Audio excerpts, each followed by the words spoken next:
What up, Puck Squad, and happy holidays. What I'm going to be doing in today's episode is rapid firing every single question that I got on my previous video, my 18-hole dream layout, in which I asked you guys to leave me a question to enter the giveaway for this FD Jackal, and I will announce the giveaway winner once I get to his question. But I was blown away with the amount of questions I got. I got like 70 unique questions. So what I'm gonna do is I'm gonna screen record my phone. I'm just gonna answer the questions as we go. I'm gonna go as fast as I can. Grab a coffee if you want to, because this one might take a little while. All right, so the first question that we have is from I Am Mini, and he asks, I have a couple of questions. Number one, how many years have you been playing disc golf? 10. How did you find or start playing disc golf? My older brother introduced it to me. Which course was the first course that you ever played? Borderland State Park. And what was your worst score or round ever? It can be when you first started or a recent round. Off the top of my head, I don't really know what my worst round ever was, but when I moved into this apartment and I moved out of my parents' house, I found a scorecard that was on my wall where we didn't even finish the entire round. We stopped on like hole 15 or something, and I was already at like an 88, and it was at Borderland, so I probably would have finished close to 100. It was definitely when we first started playing, and there were like 7s and 8s and just so many high numbers. And I would just think to myself, we really kept score of like taking a 9 on like a par 4. So yeah, I think that was probably one of my worst rounds. It was like an 89 at Borderland. Coming from Justin, next question. In your opinion, what features make a disc golf course great? Also, keep up the great work. Your channel and camera work has been getting better with every episode. Thank you, Justin. I think elevation makes a course really good. Elevated putts and elevated drives, whether it be downhill or uphill. I'm personally a fan of par 4s and par 5s because they require multiple shots to get the birdie rather than just deuce or die holes, which you have to put it in the circle to give yourself a putt. So that's what I would say. Buffinville hole 9, personal favorite. Come on, Matt, that's not even a question. I'm just kidding. It's my personal favorite too. Quinn Tank asks, I'm not sure if you're familiar with Foundation Disc Golf, but they just did the greatest disc of all time bracket over on their podcast. Just curious what your favorite or even top 3 discs favorite of all time are. The Harp, the P2, and an FD3. I think I could play around with those 3 discs for the rest of my life. Honestly, was going to comment anyway because it's such a cool idea. I've been kind of subconsciously doing this as I play different courses. My question would be, and I know you kind of addressed this when you were learning to play lefty, if you could go back to being a beginner learning disc golf, what would you do differently, or what things would you do to progress more quickly? I think I say this in a lot of my episodes. If I were to go back to being a beginner, I would just play with putters. I wouldn't play with anything else. I was playing with distance drivers for like 4 or 5 years. I thought when I got a mid-range and a putter that I was like the coolest dude on the block, because I was just playing with one disc at that point. I didn't even carry multiple discs. I didn't carry a bag. I didn't carry anything but my disc and my phone. So yeah, that's what I would do. Just play with putters, learn how to throw a putter 250 feet straight, and it's going to change your game. Next question, pretty long one. Started playing disc golf this past year, learning on such places as Center Chains, Trapped Lodge, Smuggler's Notch. Also attend the Green Mountain Championship, watch the FPO players, I learned a lot from them. 10 Disc Arsenal. Any advice going into the second year for a casual player, usually 3 rounds a week, who's thinking about possibly doing a tournament or 2 in the fall? Yeah, if you're thinking about doing a tournament or 2, just do a tournament or 2. Sign up for recreational, sign up for AM2 if you feel like you're a little bit better. But yeah, sign up for rec and just see how things go. Nothing to be nervous about. Tournaments are a ton of fun. You get player packs, you meet a bunch of new people, you have people on your card that you've never known before. So yeah, just go and play. Sign up for a couple rec tournaments. Carl Bierce asks, awesome video, dude. Favorite course in Rhode Island? Okay, there aren't many. Which have you played? Favorite course in Rhode Island is probably Willow Valley. I also like Curtis Corner as well, but Willow Valley is probably my favorite. Loved your video. I'm the old guy from the West Coast. It was a pleasure watching some of the other courses, signature holes here on the East Coast that I'll never be able to visit or play. There's truly so many beautiful holes and courses you video. Thank you, man. My question for you is, how long after your arm healed up before you started throwing? Was it backhand or forehand you started with? At 10 weeks, I was cleared by the doctors, but I didn't really feel like I could go out and crush. I think it took me really 16 to 18 weeks, so like just over 4 months, 4.5 months to really feel strong and like I can throw hard without worrying about it. I did make a video called The Righty Return, so if you haven't checked that out, check that out. and it goes through the progression of me starting as a lefty and literally almost every single filmed throw all the way until I'm back to throwing righty really hard again. So yeah, it was about 4.5 months. Cool One asked, you know, are you doing a video for the viewers and then a follow-up vid with answers? Yes, I am, and I did reply to him saying I was. Mailbox says, keep up the great work, love the courses reviews as they help find courses worth the travel time. My questions, if cost of travel was completely covered, what would be your dream course to play? Järva Disc Golf Park in Sweden. How do your casual weekly rounds compare to your tournament rounds? Pretty similar. One of the best parts about my game is that my floor, I would say, is pretty high. So even when I have a bad round, it's not like an atrocious round. I usually try to pull it together a little bit. But I don't really treat my tournament rounds much differently. Oh, well, my casual rounds I treat a little different, but my tournament rounds and my league rounds, I pretty much have the same mentality. I don't really care about rating. I'm just trying to go in and shoot as well as I can and make the least amount of mistakes that I can. If I do that, I know it's going to be a good rated round. Least favorite course? I don't really have one. Would you rather fight 100 duck-sized horses or one horse-sized duck? Probably one horse-sized duck, because I think ducks have a lot of like feathers and stuff, so they wouldn't really have too much like behind it. I think I'd be able to take on a horse-sized duck if I had to. Favorite disc golf vlog to watch? Great idea for a video. And I think he asked a question. Yeah. What's your favorite texture of T-pad, concrete, rubber, turf? After Borderland installed a couple of these paver T-pads this summer, we installed 9 out of 36 T-pads. I love the paver T-pads so much, so I think concrete paver T-pads are my favorite. And when we just had a match in the snow, we shoveled them, we salted them, and they were like mint for the second round. So definitely, I think pavers are my favorite. And even when it rains, pavers are pretty good too. Grovlog says, great video. What's your #1 course on your gotta play someday list? Järva Disc Golf Park out in Sweden. How many aces have you hit? I just got my 5th on hole 1 at Zilker Park in Austin, Texas. Started playing 3 years ago this Christmas, finally starting to rack them up. You've been playing 3 years and you have more aces than I do. I have 3 aces, so yeah, that's that. And I've been playing for 10 years, and it took me 8 years to get my first ace because I didn't get it until 2 years ago. Gillis asked, great vid dude, what's the longest and shortest hole you've ever played? Longest hole I've ever played was actually in my last dream layout video, which is hole 7 at Fox Run Disc Golf Course up in Smugs Notch. I think it's a par 5, 1,200 feet. And the shortest hole I've played is probably coming from Normandy Farms. And I think I do have an episode of that as well. It's probably like 180 feet. It's pretty short. Definitely an ace run hole. Fantastic video, Noah. Q&A. Will there be another Huck Swat Open in 2020? I'm planning on it, yes. Hopefully there isn't as much rain this time because that was terrible last year. How did you first get into disc golf? How old were you? I already touched on this. My older brother introduced it to me when I was in high school. I was 15. I was a sophomore in high school. I'm 25 now. 10 years. Would you rather have a perfect -18 round or a round with 3 aces? A round with 3 aces, 100%. In 10 years I've thrown 3 aces, so to do that all in one round, I would just be like going crazy, and yeah, that's what I would rather do. If you had to throw and putt with one type of plastic, what would you choose? Probably D-line. I like D-line putters a lot, and D-line plastic, if I had like an unlimited amount of it, it doesn't matter how quickly it beats in, and obviously I would enjoy that because the more stable discs would flip up and glide a little bit more. Of course, D-line beats in a little bit too fast and then everything turns understable. But if it was the only thing I had and I had an unlimited supply of it, definitely D-line. It's just the most comfortable in my hand. If you could create your own disc, what would you choose and why? I'm not really sure. Probably a putter. Austin asks, how many different states have you played disc golf in? I don't think I've actually played disc golf any more south than New York. And like I live in New England. I think I've only played in the New England states. So yeah, I haven't played in any states south of New York, and I've played in all the New England states, I'm pretty sure. Michael asks, what is your mental game like when you're playing well? Are you focused and thinking through what you need to do, or is your mind more clear and you just react? So when I saw this question, when I was looking over these questions as they were coming in, I thought that this was a really, really good question, and I could honestly make an entire video about this question.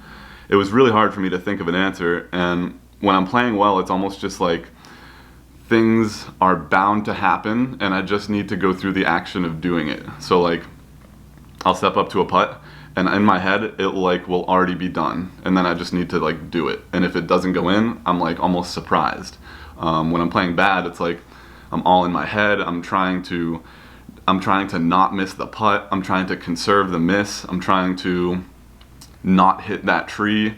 When I'm playing good, I'm just like, yep, I'm throwing this disc and I'm throwing this line. Like in my head, it's just automatic. It's going to happen no matter what. So I'm not even like thinking about it.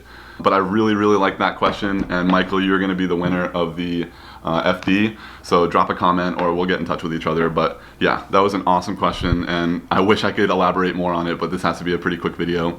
And that one really got me thinking, and it even just put me into my own train of thought of how I play when I'm playing good. I never really thought about it like that before, so it's hard to verbalize that, but I hope that helped you understand a little bit how I think when I'm playing good. I don't really think much at all. I just play what I know I should be doing. Cody asks, nicely done, really enjoyed this. Which pro would you pick for a high stakes dub round? Probably Paul. He's just so good. You know what you're gonna get with him. Where would you move to if you were able to move, or would you rather travel? If I had the choice, I'd probably rather travel so I can play a bunch of different courses. But if I had to move somewhere, I'd probably want to move to Finland, because I think behind the U.S. that's the number 2 in terms of disc golf popularity.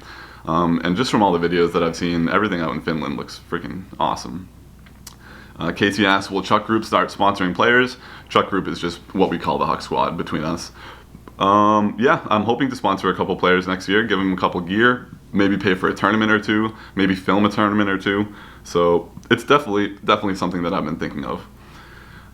David Benson, what are your goals for 2020? So I don't really have any super major goals, but I just want to continue putting out good content and covering a couple new courses. And maybe this year I traveled up to Maine and I did like a Maine tour. Next year, maybe I want to travel down to Pennsylvania and do like a Pennsylvania tour or something like that.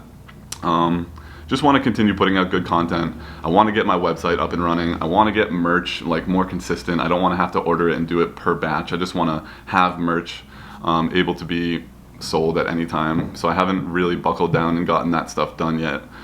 So yeah, I guess my goals are going to be get my merch all set, get into a more consistent groove of not just uploading once a week, and really focus on uploading maybe 2 or 3 times a week. And I have a couple creative ideas for videos, but it's winter right now, it's freezing cold out, so I can't do some of the ideas that I want.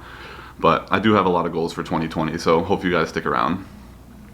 Bill Walker, great video, man. Good to see a hole in Maine get on the board. What do you do when you aren't playing disc golf or editing vids for the vlog? I work 6 days a week, sometimes 7 days a week as a manager of a Dairy Queen. I hang out with my friends, I play video games, I play Rocket League, I play PUBG. Yeah, I don't really do too much. I work almost every single day. I play disc golf with my friends, I make videos, I play video games, just like your average 25-year-old. Oh, I also go rock climbing, which some of you guys know, and I broke my hand. I haven't been climbing as much since I became healthy again, but I have gone like 4 or 5 times, and I really love climbing. But when I broke my hand, it was kind of taking over disc golf a little bit. I was going so much, I was really loving it, I was getting stronger, but I hurt myself, and it really put into perspective how much I love disc golf. So I canceled my membership, and I still have all the gear, so I just go like a couple times a month now, maybe like once or twice a month. Next one is from someone's name I can't pronounce, and it says, great video. I live in a small town in central Vermont, very active population, skiers, snowshoers, disproportionate amount of ultra runners. Thanks to a beautiful mountain in our backyard, recreation trails. To me, adding a disc golf course seems only natural. You've seen a lot of disc golf courses in New England. Do you think it would work to intertwine a course with bike trails and ski trails on the side of a mountain? Yes, there are plenty of mountains that have done so. Just got to put up like caution flying disc signs and just warn people. Silly question. Do you refer to the baskets at Borderland as long or short or blue to white? I've seen colors on signs. Blue to white for sure. Andrew Leahy, sorry. What is your favorite disc color to throw? I don't really have one. Probably orange or blue because they're easy to find. What is it like being part of a disc golf team? Borderland Bombers. How did you join? It is awesome being a part of a disc golf team. My entire life, I've always loved being a part of a team. I've played sports my whole life. I was a captain of lacrosse my senior year of high school. I've been in and out of a couple part-time sales jobs because of the team aspect of it. And being a part of a disc golf team is just a dream come true. I love disc golf, and I love building a team. I love building relationships. I love everything about it. And I was promoted to be a captain of the Bombers a couple years ago, and I couldn't be happier with my position on the team and the direction that the team's moving this year. We're 3-0. This is the first time we've had an undefeated start to the season. I feel like we have the strongest roster that we've ever had, and it's just really cool to see 3 or 4 years of really hard work on this team finally coming to fruition, and it's just really, really fun. How did you join? We have a tryout system, so anybody can join the tryout system in the off season, and you have to put in a certain amount of rounds on the different layouts at Borderland. They're all averaged, and then it's all put into a spreadsheet, and depending on how many tryout spots we have open, we'll cut it at the bottom, and that's how many people can make the team that year.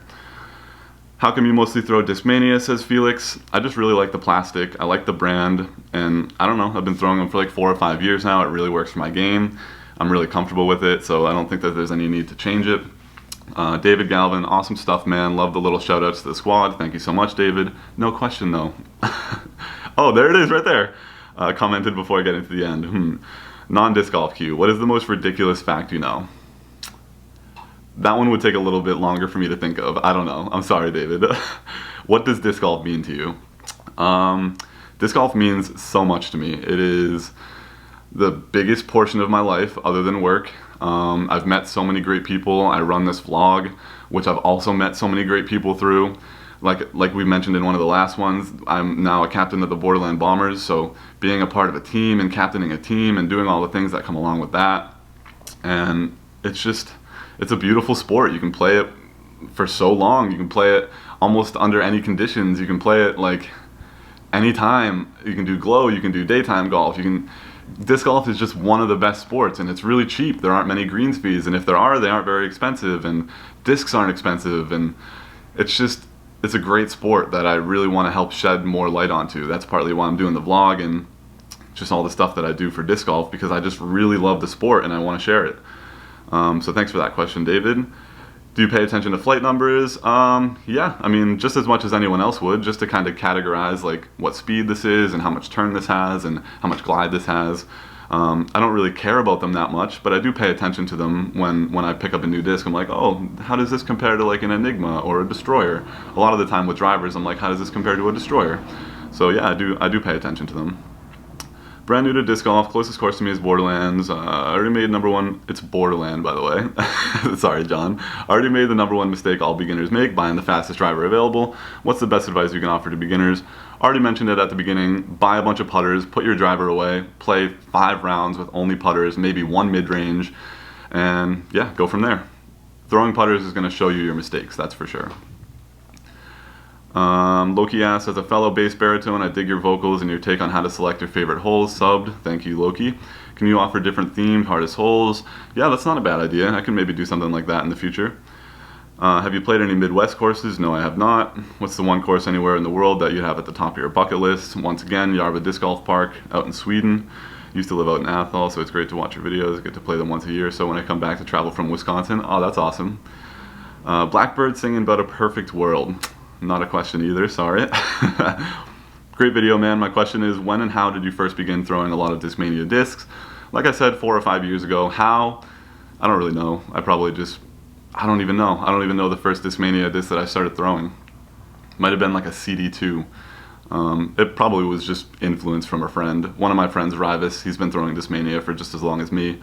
So I might have played with him, saw a couple discs, he was throwing them well, and then I maybe transitioned over. I'm not sure if that's how, but just thinking about it real quick, that might be how. Doug asks, oh wait, okay, yeah, Mason's question's done. Doug asks, other than Throw Down the Mountain, do you have a favorite course in Florida? Thanks. No, I've never played Florida, so I don't really have another favorite course. How has disc golf changed your life? It has really dramatically changed my life. It's a sport that you can play all year round. Like all these other questions I've been talking about, I just love disc golf. I love being a part of a team. I love being able to play a sport that you can go out and play by yourself. I've played countless amounts of solo rounds. The way that my job works, my shifts alternate, morning shift, night shift, morning shift, night shift a lot of the time. And so that's what allows me to put so much effort into this vlog. When I have a night shift, I can go out, wake up super early, go play around, film it, get home, have lunch, start editing, and then go to work at 5. And nobody's out on the course. And even if I don't want to film an episode, I can still go and play 2 rounds on an empty course all by myself within an hour so that I can get back and make it to work for 5 o'clock. So disc golf has changed my life dramatically, and it gives me something to do when I'm alone, and it gives me something to do when I'm bored. And I love the sport so much. Go back and watch the beginning of the video where I broke my hand. I talk about how I don't care really about the score that I shoot. I just want to play, and I just love the game, and I love improving. I love watching discs fly. So yeah, disc golf has definitely changed my life. What are your favorite baskets to putt on, says Brett. My gut's telling me the Prodigy net baskets. They're really soft chains, and they don't really spit much for my putt. I also do like Mach X's, and Borderland has chain stars. A lot of people complain about chain stars, but I personally like them. I guess it's just what I grew up on playing at Borderland. I don't have too many spit outs on them, but when they get old, sometimes you can spit through, spit out. So some people don't like chain stars, but I really like them. Great looking courses. Do you ever get in a putting slump, and how do you get out of it? Definitely get in a putting slump. Everybody does, and it's in direct correlation to how much I'm practicing. If I'm not practicing, I'm not going to end up putting good unless I'm playing disc golf almost every single day. If I'm playing disc almost every day, then that kind of is my practice. But if I'm only playing once or twice a week and I'm not practice putting, then I'm going to lose my putting groove. And so you go out and you practice putt. Even what I like to do is be like, all right, I'm just going to go putt for 5 minutes, and then it turns into 30. And then by the time you're done, every single time that I practice putt, almost every single time, I leave knowing like a little tiny secret that I didn't really think about before, like lean forward while you're putting, or really put the weight on your back foot, or really follow through, or really grip tight with your thumb. So there's really 1 or 2 things that you take away from every single putting session. So when you're practice putting, that's a huge telltale sign of how to build putting consistency. So yeah, definitely practice putt to get out of the slump. How did you get started with Discmania? Like I said, probably from the influence from a friend. Another awesome video, great to look back at them. I know you have thrown a mixed bag. I throw Trilogy discs, I like them a lot. What is your suggestion changing over to Discmania for someone that wants to throw another brand? I've studied Discmania, the Discmania warehouse about 2 hours from where I live. I'd say go out to the Discmania warehouse, talk to the people that work there, really get an understanding of how the letters and numbers match up. It's a little bit different than Prodigy. For the most part, the higher the number, the more stable the disc. And FD is fairway driver, PD is power driver, and MD is mid-range driver. And so you can kind of break everything down, and once you really learn the numbers and letters, it really makes things a lot easier. In terms of wanting to throw another brand, just look at some of the discs that I bag and just buy a couple of them and try them out. And if you don't like them, they were pretty cheap, so you can trade them with other people. You can do whatever you want. But yeah, I would definitely recommend trying out a couple of the Discmania discs. What was your first ace? Where? What disc? It was 2 years ago with a C-Line PDX on a flick at hole 18, white to white, Borderland State Park. Which is a hole that you don't typically throw a driver on. It's really short, but it was really windy. I just wanted to get it there, and I left it super high. It came down and just smashed. And it's a blind hole, so I couldn't even see the basket. The guy that was standing off the tee pad, like 15 feet to the left, was like, "It went in." I'm like, "It went in? What do you mean it went in?" He's like, "It was an ace." I was like, "I've never even had an ace before." Ah! I like ran up to him, bear hugged him, picked him up. It's like a 220-foot hole, but it was just so awesome for me because I'd been playing for 8 years, never had an ace. I hit a blind ace on a really windy, cold day in league, so I won like 89 or 90 bucks for the ace too. So that was a really cool story. What state or states were these holes in the videos from? Pretty much all New England states. Great video, thank you. Nice vid. What is your favorite Beatles album? I'm not quite sure. Probably the White Album. When does one know or think he or she is ready for tournament play? If you've played for longer than 6 months, go sign up for a rec tournament. Kind of like I touched on at the beginning of this video. It's not going to hurt. You're going to be a little bit nervous. You're going to make some putting jitter mistakes, but you're going to get a cool players pack. Like I said, you're going to meet some people. So just go sign up for a rec tournament, no matter how long you've been playing for. Any plans on coming to Europe and throwing anytime soon? Not anytime soon, but maybe eventually. What was the first disc and how did you get it? It was a Star Wraith, and I think I got it from my brother because he's the one who introduced me to it. What is your favorite putt you hit on the vlog? It's hard to think about that, and I did put a little thought into it, but in my mountainside episode, I had a really sweet, like 60 or 70 foot, like uphill jumper, high skied up, hyzered in, just smashed it dead center, and that was one of the best putts I think I've hit on the vlog. Been watching for a while, got to support local content creators who showcase some cool courses in the area. Keep it up. Any plans for next season now that your hand is better? Tournaments to play and rating goals? Yeah, I'm going to try to play probably 8 to 10 to 12 tournaments, which is really hard for me because I work weekends and it's hard for me to get like a Saturday or Sunday completely off. But I was getting into a good groove this season and then I broke my hand. So yeah, I'm hoping to play in like 8 to 10 to 12 tournaments this season. Rating goals, like I said earlier, I don't really have rating goals. If I show up to a tournament and I play my game and I don't make many mistakes and I hit my putts inside the circle, usually it's like 980, 990. And yeah, if I play good, then that's all that matters. I don't really have a ratings goal. Great vid. My question is there a specific disc you will always carry? Probably a BT Hard Harp. I've seen you wearing Grateful Dead shirts and clips, and I noticed the Beatles posters on your walls back there. Are you a big classic rock fan? / what is some of the favorite music you listen to while throwing? Yes, I am a big classic rock fan. I listen to Zeppelin a lot too. I don't really listen to music that much while I'm throwing, but I recommend you check out Vista Kicks and Tame Impala. Little bit different style than, well, Vista Kicks are kind of close to like Beatlesy style, but Tame Impala is a little bit different. But Vista Kicks and Tame Impala are like my 2 favorite bands at the moment. How many aces do you have? 3. If you had to pick one course in New England to be the best course overall, difficulty, fun to play, accessibility, which course would it be and why? Probably Maple Hill. It's just one of the most prestigious courses in the country, 4 different layouts, beautiful property. Yeah, probably Maple Hill. Have you ever played Idlewild? No, I haven't. Hey bud, great video. My question is, especially after seeing this episode, what course or courses are on your wish list? Like I said, Yarva Disc Golf Park is the first one that always comes to mind. Tampere Disc Golf Center is also another one that comes to mind. Question, didn't you eagle hole 8 at Clement on the vlog, or was it a throw-in to get the bird? You're right, because last episode I said that this was my only eagle when I threw in that eagle on hole 15 at Flat Rock, but you're right, I did eagle hole 8 at Clement on a big throw-in as well. How sick are the Bombers? Real sick. What are your thoughts regarding disc golf culture? Any particular state area of the US that you would say has a better culture than other areas? I don't really know too much about the culture of disc golf in other areas, but the culture of disc golf is just like the culture of anything else. There's going to be people that complain, there's going to be people that excel. I'd say overall the culture in disc golf is pretty good. I have 2 questions, one related to disc golf and one not related to disc golf. First question is, how long did it get you to throw 400 feet consistently, and any tips to get to that point? Probably a couple years. Has a lot to do with my height. I'm 6'4", 6'5". I have really long arms. I've played sports my whole life, so I deem myself as a little bit athletic. Back in high school on lacrosse, I used to have a killer sidearm, so that kind of, like with the lacrosse stick, so that kind of translated to my sidearm in disc golf. And it probably only took me a couple of years. I would just work on your form and reaching back. And I already answered part of the second question.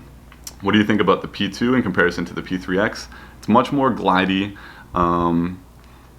Yeah, it's much more glidey. It's got a rounder edge. It's a little more domey. The P3X is a little more flat on top and a little bit more shallow in the hand. And the P3X is totally more stable. It's going to hold its line in a headwind, which is really good. All right, our next question comes from Glancy Outdoors, and he goes, me and my uncle are in the middle of building our own course and designing holes. It is so much fun. We're 6 in so far, and hole 4 is beautiful. I guess it's about 350 par 3 with over pushing close to 100 feet of elevation change, but there's no straight line. Hit the good gap in 2 trees, get the disc saw in between the trees. I want to make a castle for it. So much fun to play and so satisfying to park. I was expecting there to be a question at the end of that, but there's no question. But good job building your own course. That's really fun. Richard asks, awesome vid, glad I found your channel, subbed. Question, what's your 1 disc only round disc? I actually have a 1 disc only round video, but it was filmed probably a year or 2 ago. And I think I filmed it with it might have been last year actually, but I filmed it with a P3X. And I was on the white to white layout at Borderland, which is like the par 54 shortest layout. And I think I shot like a 4 down, so I can drive putters pretty well off the tee. And I wanted, since it's a 1 disc only round, I don't want it to be a mid-range or a driver because then my putting is going to be all weird. So I chose my P3X, kind of like in the last question, the difference between a P2 and P3X. You can just throw a P3X much harder off the tee and it'll hold its line. When you throw a P2, it gets kind of touchy and sometimes it turns over and just goes to the right forever. As a Rockwell local, it's really wild seeing Rockwell featured so many times throughout this video. Glad it made your cut. Easily one of the best, most difficult courses out there. Maybe I'll see you out there one of these days, maybe. What kind of advice do you have for putting, specifically from a distance of more than 25 feet? I'll either miss those birds or take a stroke for +1 after my approach. Is there any type of routine or drills you go through to practice your mechanics to get you more comfortable with making longer putts? Not really. When I'm, like I said before, practice putting, practice putting, practice putting. Eagle McMahon made a video maybe 2 years ago about doing as many 15-foot putts as you can in one session without missing. Eventually you're gonna miss, but it seems like such a short putt that you should never miss it. But eventually you're gonna miss, and you'll kind of learn what you did wrong. And then if you do that every time you practice putt, and you never even really push yourself outside the circle, when you actually get outside the circle, the muscle memory of it is kind of gonna stay the same, but you're just gonna put a little bit more power and snap into it. So drill those 15 to 20, not even 20 footers, 15 footers. Just drill those, and then you'll get more comfortable just with your own putting routine, putting mechanics. What I like to do when I'm practice putting is I don't really like to stand in the same spot with like 3 discs and just like putt one, see if I make it or miss it, putt another one. What I'll do is I'll like take a step back, and then I'll step forward as if I'm putting my foot on the midi, kind of treat it like a real putt. And these are for my longer putts, like 25, 30 feet. If I'm practicing those, I'll putt, see what happens, and then I'll take like 2 steps to the left, step back, take a breath, step forward, put my foot where I think my mini would be, and then I'll putt again, see what happens. Take another 2 steps to the left, step back, step forward. So when you're standing there doing putting practice, and you're just like, oh, miss, oh, make, oh, make. When you're in a real game or a real round, whatever you want to call it, you're not just gonna step up to your mini and like immediately putt. And like some of you might, and that's just ready golf, whatever. But for the most part, most people take 3 to 7 seconds to kind of get themselves ready before they putt. So when you practice putting, why not do the same thing? Because you're not gonna just stand there and nonchalantly like be throwing discs at the basket. So when I'm putting like 25 feet or out, I take a breath, I step forward, I putt. I take 2 steps to the left or to the right, take a step back, take another step forward, put my foot where I think my mini would be, putt. So it's like 15 seconds between every putt. It's not just me standing there like rifling putts at the basket. So I hope that helped you guys. That was probably the longest answer in this whole video, but probably gave you some good insight on how I practice putting when I do practice. How did you get into disc golf? What is your favorite disc? I kind of already touched on this before. My brother introduced me to disc golf, and my favorite disc right now, it's probably still the BT Hard Harp, but lately the Neo Enigma, the driver that Discmania released this year, is just money. It is so good. It's like a faster FD. Once you beat it in a little bit, flips up perfect, glides forever, not a ton of fade at the end. So I'm really, really liking the Neo Enigma lately. And the last question comes from Kyle. Can't believe how many videos I've missed while in school. Got some binge watching ahead of me. Not even a question, but I appreciate the binge watching ahead of you. And yeah, I think that's it. I think I touched on everyone's question, and I hope I answered everyone's question as well as they would like me to. I really hope you guys enjoyed this video. I always like doing this type of stuff. It gives you guys a little bit more insight into my mindset and into just questions that you want to ask me. So yeah, I really enjoyed doing this Q&A. I hadn't done one in like a year, and my channel's grown significantly since my last one, so I figured I'd give you guys an option to ask me some questions that you want me to answer. So yeah. And Michael, I want you to reach out to me. I think you follow me on Instagram, so reach out to me on Instagram and we'll get in touch and we'll figure out how to get this jackal your way. But yeah, hope you guys enjoyed the video, and I look forward to seeing you guys in the next episode. Peace. It's the money.